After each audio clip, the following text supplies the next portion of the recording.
Pour venir en appui aux populations maliennes, l'État a mis en place une vente promotionnelle des riz. Il s'agit d'un don monétisé du Japon qui s'inscrit dans le cadre de la coopération entre notre pays et le pays du soleil levant. C'est pour voir le bon déroulement du processus de cession aux populations que le commissaire à la sécurité alimentaire s'est rendu à l'OPAM. Redouane Ag Mohamed Ali, commissaire à la sécurité alimentaire. C'est de nous enquérir des conditions de mise en œuvre de cette opération. L'aide japonaise qui consiste donc à mettre à disposition du Mali des frais issus de ces ventes sont positionnés dans un compte de contrepartie co-géré avec la partie japonaise et à partir duquel aussi on finance des projets d'appui à la résilience, à la sécurité alimentaire, mais aussi des projets de développement qui peuvent provenir d'autres départements. Au niveau de l'OPAM, un protocole est mis en place pour assurer la transparence de cette opération spéciale. Colonel Ousmane Dambélé, président directeur général de l'OPAM. L'expérience qu'on a eue avec la première vente, pourquoi ne pas impliquer la population elle-même? Donc c'est ainsi qu'on a impliqué la population qui dresse la liste. Les agents de l'OPAM prennent le relais pour l'identification de la personne qui veut acheter le riz. L'objectif, c'est de vendre le riz à tout le monde. Cette vente à prix modéré du riz par l'OPAM qui suscite l'engouement de la population se poursuivra jusqu'à mi-octobre pour permettre aux couches démunies de faire face à la période de soudure. Les officiers stagiaires de la première promotion de l'école d'état-major des forces de sécurité du Mali étaient en visite hier à l'OCS, l'Office central des stupéfiants. Les échanges leur ont permis de mieux comprendre l'OCS, son fonctionnement et ses missions, de même que ses performances au titre de l'année 2023. À l'issue de cette visite, les visiteurs disent avoir tiré des enseignements nécessaires à la réussite de leur future mission. Batraouri. C'est une véritable journée porte ouverte pour la première promotion de l'école d'état-major des forces de sécurité du Mali à l'OCS, Office central des stupéfiants du Mali. Une conférence suivie des questions-réponses a permis aux 30 auditeurs de cette école et à leur encadrement d'être largement édifiés sur l'Office central des stupéfiants, son organigramme, son fonctionnement, ses missions et son bilan de 2023 ainsi que celui du premier semestre de 2024. Commissaire divisionnaire Sadio Di Konotomoda, directeur des études et de la formation à l'école d'état-major des forces de sécurité. Cette visite s'inscrit dans le cadre de nos activités pédagogiques. Alors elle vise à permettre aux stagiaires de parfaire les formations théoriques qu'ils ont acquises à l'école d'état-major des forces de sécurité. La visite a été l'occasion pour nous, encadrement pour l'ensemble des stagiaires, d'appréhender l'impact négatif du trafic de stupéfiants sur la sécurité et sur le développement économique du pays. Des variétés de drogues saisies et le matériel qui permet de les détecter ont été présentés aux visiteurs du jour. Les auditeurs se sont également rendus au laboratoire du service pour voir comment les échantillons sont analysés avant d'être confirmés. Contrôleur principal Tineba Sangaré, auditrice. On a été suffisamment informés de cela. Et nous, futurs brevetés que nous sommes, à notre sortie, nous savons déjà qu'est-ce qu'il faut faire dans le cadre d'une collaboration future avec l'OCS et qu'est-ce qu'il faut faire dans le cadre aussi de lutte contre les drogues et stupéfiants. Colonel-major Fouzeni Keita, directeur de l'Office central de lutte contre les stupéfiants. Certes, cette visite s'inscrit dans un programme académique, mais ne doute point qu'elle participe aussi et surtout du caractère hautement stratégique de l'OCS dans les lanterneaux sécuritaires maliens. L'école d'état-major des forces de sécurité du Mali sort visiblement renforcée de cette visite car elle a reçu de l'OCS une vingtaine de livres en guise de contribution pour la formation de ses auditeurs. Lancement hier des activités de Djigitougou Scolaris Finance, une institution financière dédiée au monde de l'éducation. La nouvelle structure de financement propose des solutions au financement des études, mais aussi aux projets d'investissement des établissements scolaires privés, le tout dans une démarche inclusive. Le point de la cérémonie de lancement avec Bemba Sibi. Le monde de l'éducation a désormais son institution financière. Djigitougou Solaris Finance est une solution pour les parents dans le financement des études de leurs enfants, mais aussi les établissements scolaires pour des projets d'investissement. Dr Simon Asiati, président du conseil d'administration de Djigitougou Solaris Finance. Notre institution financière a pour objectif de donner de l'espoir aux élèves et étudiants. Il est possible d'étudier en tout temps de se former à tout moment. Pour ce faire, Djigitikusso Scolaris Finance propose 4 produits financiers, les dépôts à terme, le plan d'épargne investissement, les prêts et les services digitaux, ceci avec en toile de fond l'inclusion financière. Diko Aïssata Diallo, administrateur à l'Association professionnelle des systèmes financiers décentralisés du Mali. Djigitikusso Scolaris Finance est un acteur familial contribuant au développement local pour son engagement envers l'éducation et le soutien aux familles, reflétant notre vision partagée d'une économie inclusive. Abadiko, représentant de promoteurs d'écoles privées.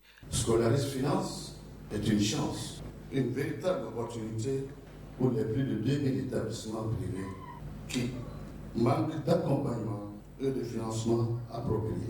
Daouda Sako, secrétaire général adjoint de la Fédération nationale des associations des parents d'élèves du Mali.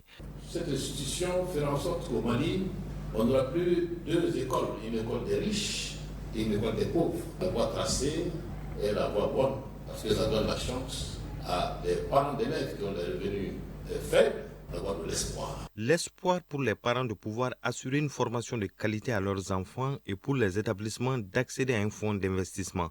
En facilitant l'investissement dans l'éducation, Djigitikusso Scolaris Finance fait le choix d'investir dans l'avenir.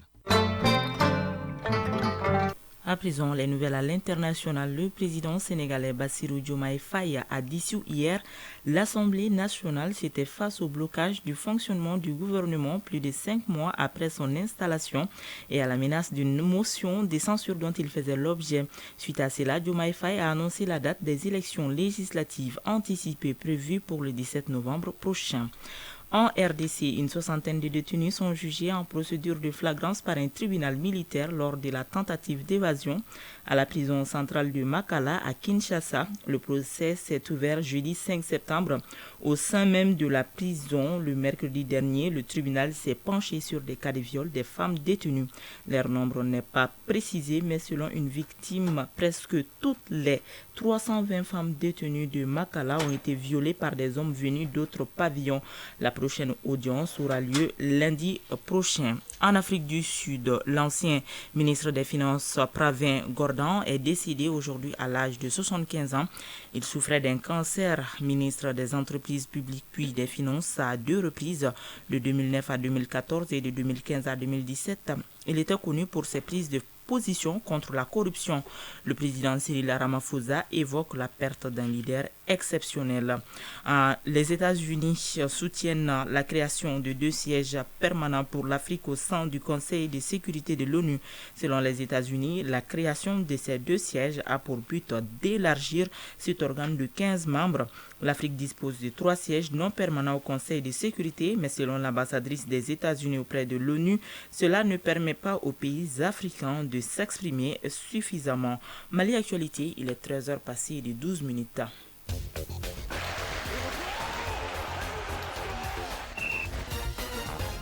Ainsi s'ouvre la page sport et c'est avec vous, Diara Konaté. Bonjour. Bonjour, Barkissa Ouattara.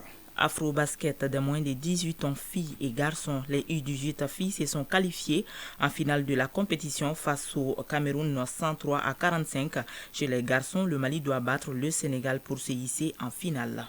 La rencontre vient de se terminer en Afrique du Sud où se déroule l'Afro-basket des U18 filles et garçons. Les Maliennes ont été sans pitié des Camerounaises en demi-finale, battues 103 à 45 et filent en demi-finale de cet Afro-basket Afrique du Sud 2024 des U18.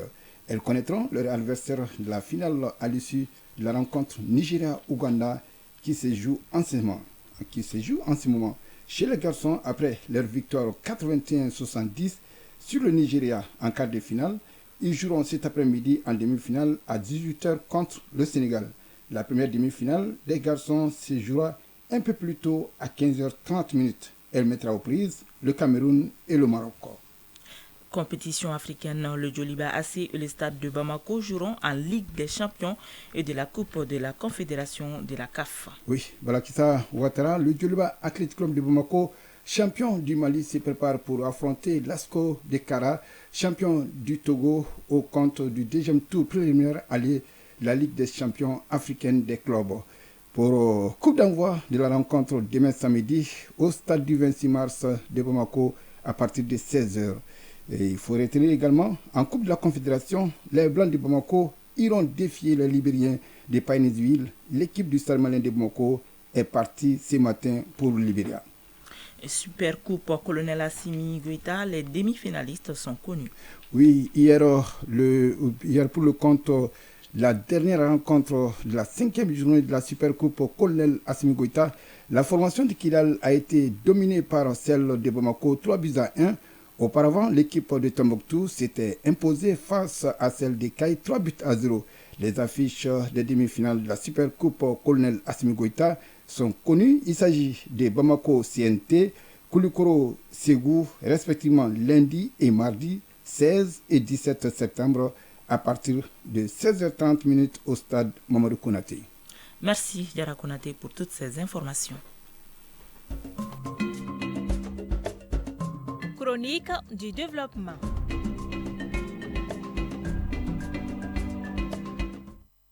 La chronique du développement revient sur la problématique de l'agriculture biologique au Mali. L'utilisation abusive des produits chimiques dans l'agriculture peut avoir des conséquences sur la santé humaine et animale. C'est pourquoi l'ONG dénommée Association malienne pour la solidarité et le développement AMSD s'est assignée comme mission de promouvoir l'agroécologie et l'agriculture biologique auprès des producteurs agricoles. Suivons en rediffusion ce numéro de la chronique du développement avec Soumela Berti et Marc Dambeli. Face aux impacts négatifs de l'utilisation des produits chimiques dans le domaine agricole, des initiatives se multiplient pour promouvoir des méthodes alternatives telles que l'agroécologie et l'agriculture biologique. C'est le cas de l'ONG AMSD, l'Association malienne pour la solidarité et le développement. Elle qui mène ce combat depuis 2009 auprès des producteurs agricoles.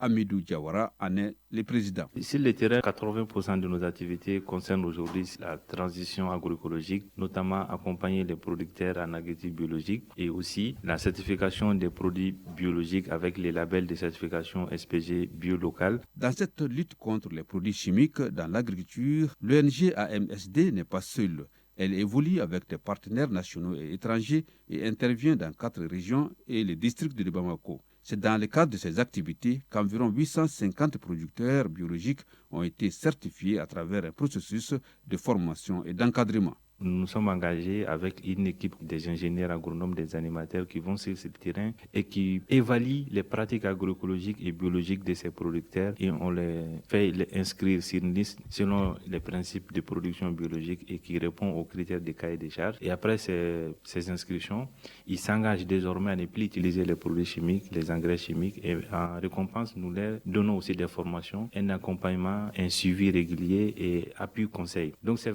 un processus interactif qui permet de sauvegarder d'abord la santé du producteur et aussi de créer les conditions idoines pour que chacun puisse désormais se nourrir sans avoir à prendre des risques. Malgré les difficultés du terrain pour convaincre les producteurs à opter pour une agriculture biologique, le responsable de l'ONG AMSD estime que le chemin est balisé. Amidou Diawara. Nous avons aujourd'hui un acquis parce que nous avons un réseau d'acteurs qui s'étend jusqu'à 5000 acteurs cartographiés aujourd'hui en tant que producteurs agroécologiques et aussi plus de 800 et quelques producteurs en agriculture biologique et 300 et quelques en reconversion. Et nous avons un marché biologique aujourd'hui existant qui accueille les produits de l'ensemble de ces producteurs. Nous avons aussi un réseau de consommateurs composé d'élites, d'agents de collectivités, de services techniques et de consommateurs simples avec qui nous collaborons pour pérenniser un système alimentaire qui va profiter à tous. C'est ça le défi aujourd'hui. Devant ce dilemme qui consiste à produire en qualité sans produits chimiques ou en quantité avec ses conséquences sanitaires et environnementales, à l'ONG AMSD, on est formel. L'agroécologie et l'agriculture biologique restent la seule voie pour nourrir sainement la population d'un pays. Ce communiqué avant de boucler ce journal, le ministre du Travail, de la Fonction publique et du Dialogue social communique en application des dispositions de la loi numéro 05040 du 22 juillet 2005 relative aux fêtes légales en République du Mali.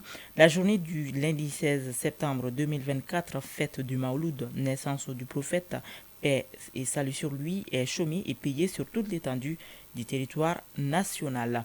Ainsi s'achève cette édition présentée par Barakissa Ouattara. C'est une réalisation de Fatoumata Tangara sous la coordination de Ousmane Dao. La mise en onde est assurée par Astan Kamara. À la mise en ligne, Sékou Traoré. Merci à vous de l'avoir choisi. Prochain rendez-vous avec les infos, c'est à 19h30 avec Soumaïla Berté. D'ici là, juste après ce journal, vous pourrez suivre les avis et communiquer avec Fatim Dameli.